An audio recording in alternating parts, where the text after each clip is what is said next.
agar kayak orang-orang filsafat.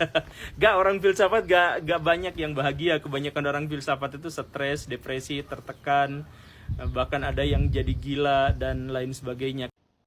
Siapa philosopher yang lu paling idolakan atau gemari atau siapa? Kalau banyak orang kan Plato karena dia yang Iya, menciptakan itu, republik yang nyambung ke proses demokratisasi di banyak negara. yes, itu. Kalau lu tuh gimana? Secara individual, kalau kita mau dekatkan karakter kita dengan seorang filsuf, itu kan tergantung apa yang jadi problem hidupnya gitu kan. Sehingga nggak ada patokan umum itu. Gue misalnya suka dan ikuti logik eksistensialisme dari Nietzsche itu. Okay. Karena dia mampu untuk nerobos persembunyian etik yang palsu pada zaman itu, Christianity yang Good and dianggap evil. super benar segala macam itu, dengan mengucapkan bahwa the will to power, bahwa segala sesuatu akan kembali secara eternal. Kan itu merangsang kita untuk berpikir tentang bagaimana cara dia melihat keadaan sehingga dia menimbulkan filsafat eksistensial itu. Itu bagian filsafat yang ke dalam gitu buat mempersiapkan fasilitas batin berhadapan dengan kerumitan dunia itu. Dan saya kira tuh tahun-tahun 60-an semua orang itu gandrung dengan eksistensialisme kan. Yeah. Dia mempengaruhi Beatles, lagu-lagu Beatles. Bagian itu juga masih masuk misalnya pada lirik-lirik dari Nina Simone yang berupaya untuk anti kekuasaan itu. Jadi kita bisa baca filsafat itu menggenangi wilayah-wilayah lain, culture, arsitektur, teknologi segala macam. Nah itu gue sendiri tuh anggap Nietzsche itu. Tapi kalau soal politik ya Nietzsche tidak bicara itu. Gue mesti cari misalnya filsuf Amerika John Rawls misalnya tuh.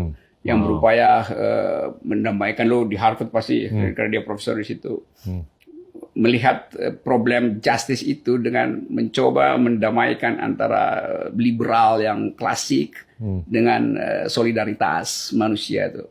Sehingga di dalam film West Wing ada caption kalau dia macet perdebatan, call John Rawls.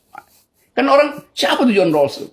Cuman kita yang belajar begitu aja. Mestinya kan orang juga tahu kan. Dan dianggap John Rawls supirnya si presiden. John Rawls sudah dianggap tahu banyak hal sehingga call John Rawls. Karena enak itu disebut. Call Cokroaminoto. Call Gita Wirjawan. Kan begitu kan yang kita inginkan. Nah sekarang banyak filsuf baru yang lebih nyeleneh kayak Slavoj Zizek. Itu perkembangan aja dari pikiran-pikiran klasik Eropa tadi itu. Yang lo sebut dengan bagus tadi. Dia dibenamkan dalam institusi sehingga nggak hilang itu.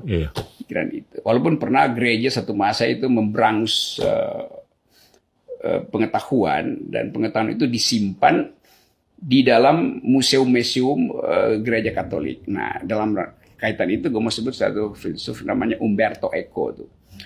Umberto Eco itu dia nulis satu buku novel judulnya The Name of the Rose itu, Name of the Rose itu.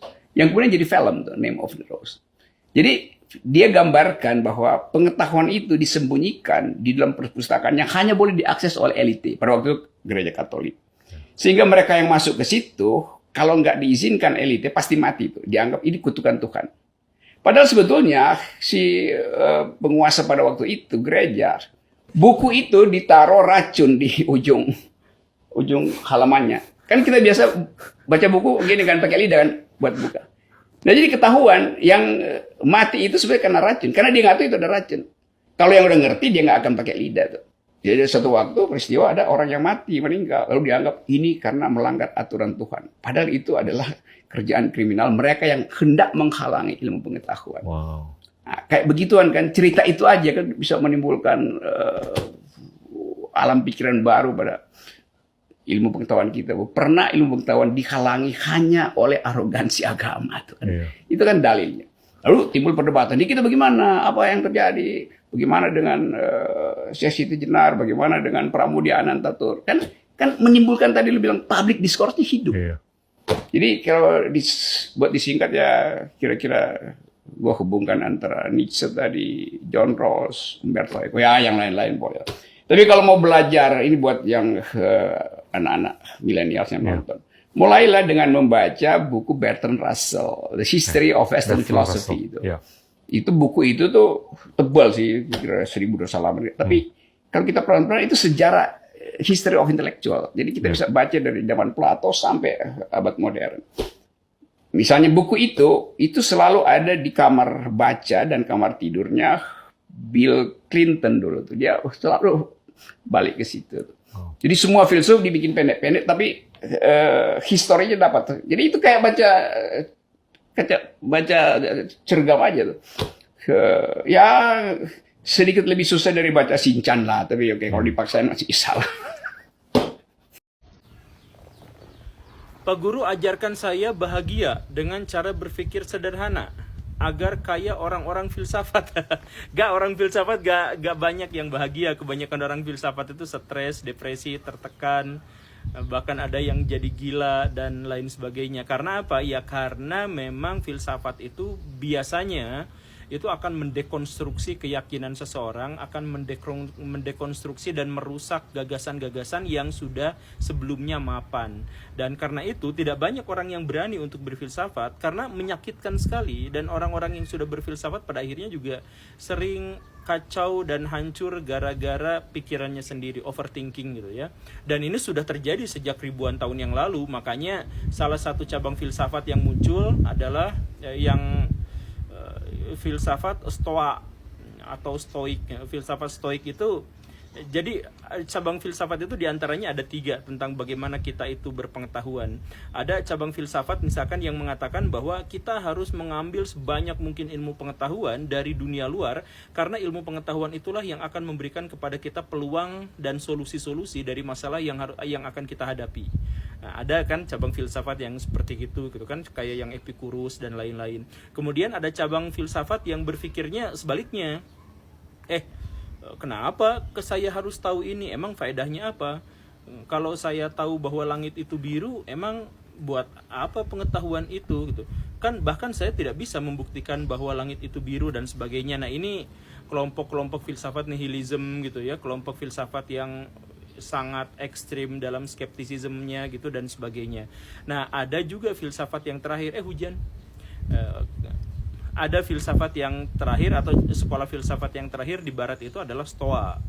Sebenarnya bukan terakhir sih, cuma dijelasinnya terakhir. Nah, Stoa ini berpandangan bahwa kita tuh hanya harus memikirkan tentang apa yang kita butuhkan saja. Jadi untuk berpengetahuan, hal pertama yang harus kita ketahui itu adalah untuk apa pengetahuan itu kita pelajari. Kalau nggak penting-penting amat ya nggak usah. Jadi kalau misalkan ada pertanyaan, apakah Tuhan bisa menciptakan batu yang tidak bisa diangkat oleh dirinya sendiri? Nah, kata Stoa, ngapain juga mikirin hal yang seperti itu, nggak ada faedahnya gitu.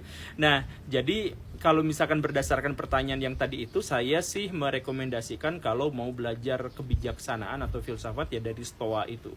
Jadi kita harus mulai dari mengkritik keinginan kita terhadap pengetahuan. Pengetahuan ini kita harus miliki, kenapa? Faedahnya apa? Buat apa? Nah, kalau misalkan kita sudah benar-benar yakin dengan itu, ya sudah, ayo kita pelajari. Kalau tidak, ya nggak usah overthinking juga. Dan nggak usah overthinking terhadap apa yang kita proyeksikan dan hal-hal yang semacam itu gitu. Karena ya sebenarnya rasa takut itu tuh muncul dari dugaan-dugaan saja, bukan dari kenyataan. Terima kasih sudah menonton bosku. Jangan lupa like, comment, share, dan subscribe.